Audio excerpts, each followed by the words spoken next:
ओ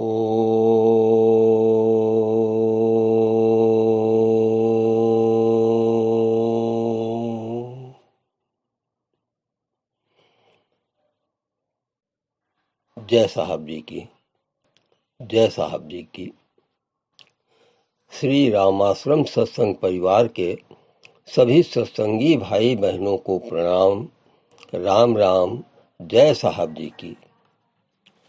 परम पूज्य साहब जी के दिव्य अमृत वचनों से संकलित आज के श्री राम वचनामृत का शीर्षक है सत्संग की महिमा। सत्संग की महिमा। कितने भाग्यवान हैं हम। ईश्वर की दया कृपा से यह मनुष्य शरीर मिला है। उससे भी अधिक यह कि सत्संग प्राप्त हुआ इस जीवन में।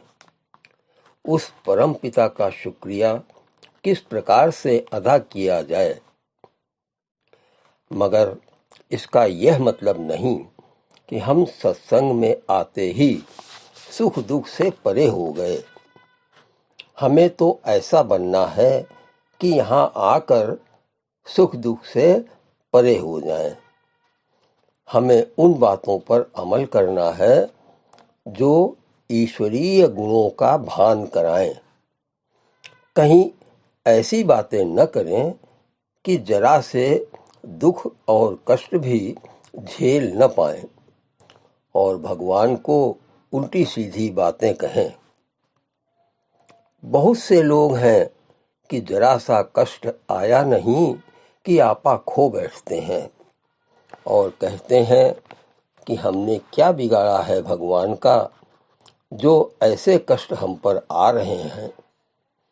इस जीवन में हमने तो किसी के साथ दुर्व्यवहार भी नहीं किया, फिर यह क्यों? तो यह दुख सुख का बंधन, मरना जीना, नौकरी चाकरी का चक्कर, यह सब तो होता ही रहता है संस्कारवश। इसमें किसी का दोष नहीं, भाग्य की बात है। यह भी देखा गया है कि कभी कभी वह व्यक्ति अगर सत्संग में है तो इन मुसीबतों का जखीरा वह सत्संग पर थोप देता है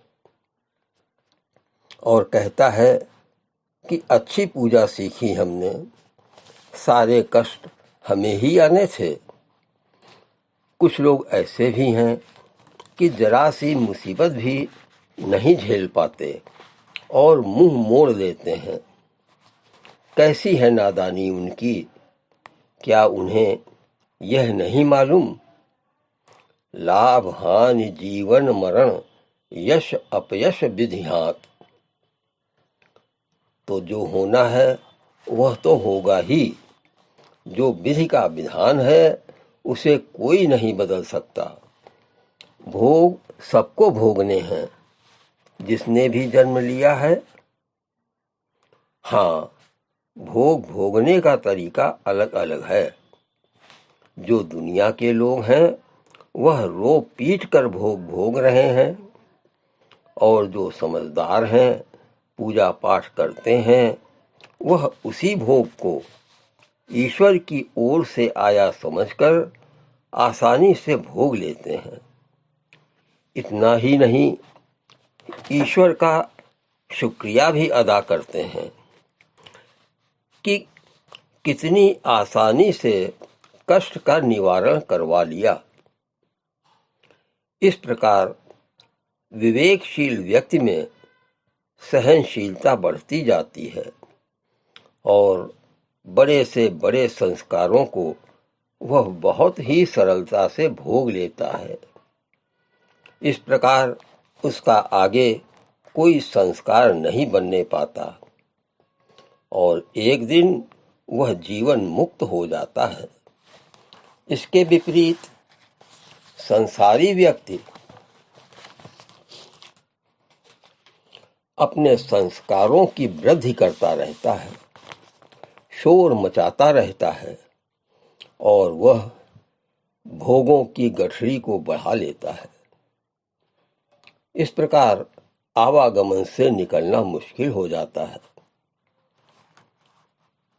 इस लोक में भोग तो भोगना ही है, चाहे हम रोकर भोगें और चाहे उनसे मुक्ति पालें। हम क्या चाहते हैं यह हमें निश्चित करना है। इसीलिए सत्संग की महिमा है। सत्संग से बुद्धि शुद्ध होती है। बुद्धि शुद्ध होने से विवेक आता है, और जब पुरुष विवेकशील हो जाता है तब सुख दुख को सामान्य रूप से समझता है। यही है परम पुरुष बनना, यही है स्थित प्रज्ञ होना, यही है श्रीमद् भागवत गीता का यह उपदेश जो श्री कृष्ण ने अर्जुन को दिया था। दुखेषु उद्विग्न मना सुखेषु विगत स्पृह वीतराग भय क्रोधः स्थित धीर मुनिरुच्यते। ओम। जय साहब जी की। अब अगले कार्यक्रम में आपसे फिर भेंट होगी। सभी सत्संगी भाई बहनों को प्रणाम। राम राम। जय साहब जी की। जय श्री राम। जय श्री राम।